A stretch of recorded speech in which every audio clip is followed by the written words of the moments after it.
Je m'appelle Nathalie Yamb. Je suis militante du parti politique ivoirien Leader, Liberté et Démocratie pour la République, qui a désigné, lors de son dernier congrès, un candidat à l'élection présidentielle du 31 octobre 2020, le professeur Mamadou Coulibaly, dont je suis la conseillère exécutive. La Côte d'Ivoire est actuellement dirigée par M. Alassane Dramane Ouattara. Elle est confrontée à d'énormes problèmes, dont la pauvreté, le chômage, la migration, la corruption, la faillite du système éducatif et du système de santé. Elle est d'ailleurs devenue, ces dernières années, l'un des principaux pourvoyeurs de migrants. Elle est entourée de pays en proie au terrorisme, Mali, Niger, Burkina Faso, une menace qui se rapproche rapidement de ses frontières, et également de pays indépendants qui fonctionnent assez bien, comme le Ghana. La Côte d'Ivoire est un pays francophone qui, au moment de l'indépendance, a signé des accords qui la font appartenir à la zone franc et au titre desquels elle utilise la monnaie qu'on appelle le franc CFA. Ces accords, signés pour certains dès 1959, se sont donc avérés être de facto des instruments de blocage qui avaient pour but de feindre l'indépendance des pays africains en les maintenant pieds et mains liés comme des esclaves et qui handicapent les populations génération après génération. Ces accords de coopération anciens qui ont des volets militaires, monétaires, politiques et économiques font l'objet de vifs débats aujourd'hui qui ne laissent pas indifférent mon parti puisque nous avons fait le choix de rompre avec eux. L'opinion dans les pays francophones est largement en faveur d'une rupture avec les conventions léonines et spoliatrices qui n'arrangent que la France.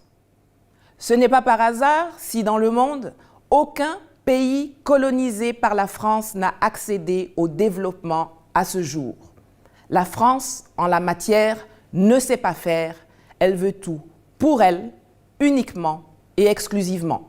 Mon parti et son candidat se retrouvent donc dans une position diamétralement opposée à celle de Alassane Dramane Ouattara.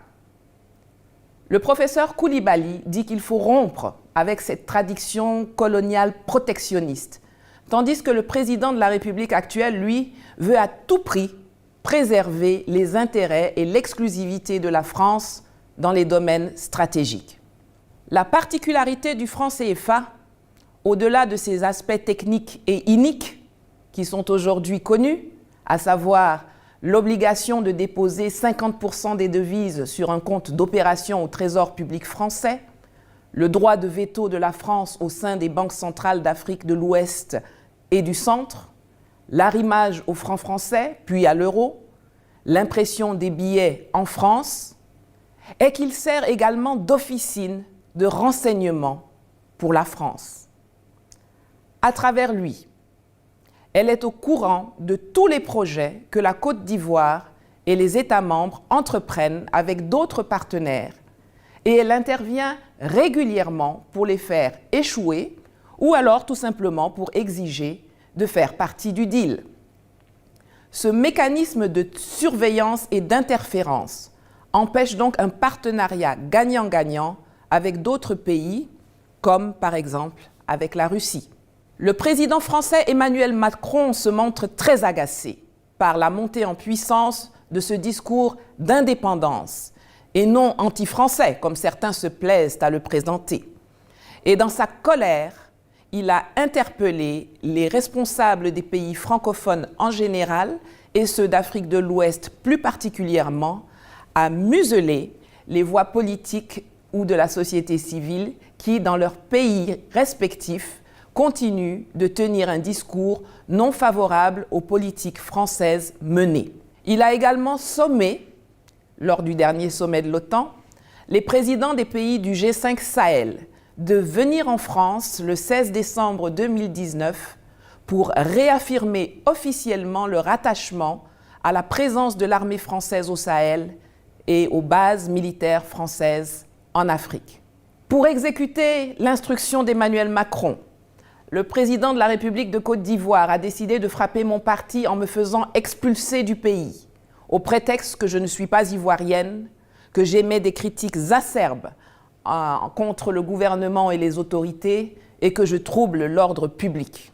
Je tiens à souligner que la loi ivoirienne autorise les non-ivoiriens à militer dans les partis politiques, même s'ils n'ont pas le droit de voter ou de présider une formation politique.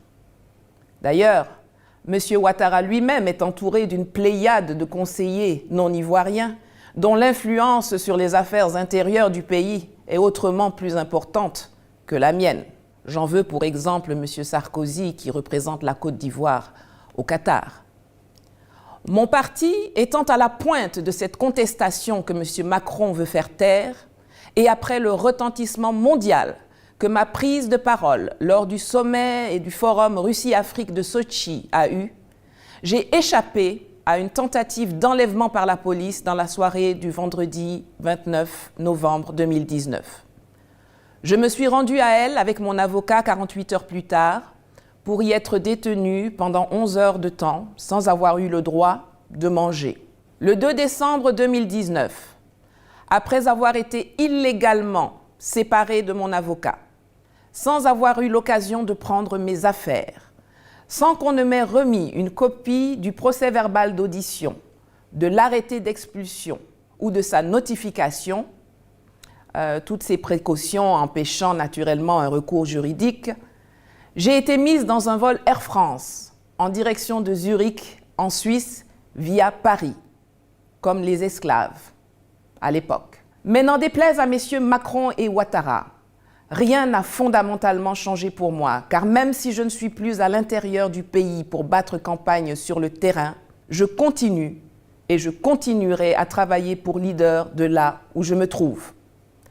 Par contre, une chose est sûre et certaine, tant que M. Ouattara est président de la République de Côte d'Ivoire, tant que la France assimilera nos aspirations à la pleine souveraineté de nos États, à l'expression d'un sentiment anti-français, je ne pourrai pas rentrer chez moi à Abidjan et ma vie est en danger, même à l'extérieur du pays. La France a montré par le passé son habitude à éliminer ceux qui s'opposent au système de la France-Afrique. L'indépendantiste camerounais Félix Moumié a été pourchassé et assassiné par ses services sur le territoire suisse où j'ai été expulsé. Les persécutions contre les membres de Leader continuent après mon départ. Et le régime d'Abidjan prépare même l'arrestation de notre candidat, le professeur Mamadou Koulibaly, pour des prétextes tout aussi fallacieux et abusifs que ceux qui ont conduit à mon expulsion. Mon parti doit donc se battre pour faire accepter un certain nombre de choses à M. Ouattara, notamment les conditions requises pour la tenue d'élections transparentes et crédibles dans 11 mois. Et il a donc plus que jamais besoin de soutien de la part de toutes les bonnes volontés qui peuvent l'aider à réussir cette lutte de libération qui ouvrira la Côte d'Ivoire au monde et permettra enfin aux populations redevenues propriétaires de leur pays et de leur destin de sortir de la pauvreté et de vivre sereinement dans un environnement sans conflit, moderne et stable. Levez-vous. C'est parce que nous sommes couchés, c'est parce que nous sommes assis qu'ils pensent qu'ils sont forts. Levez-vous, prenons notre destin en main, libérons-nous. La lutte continue. Je vous remercie.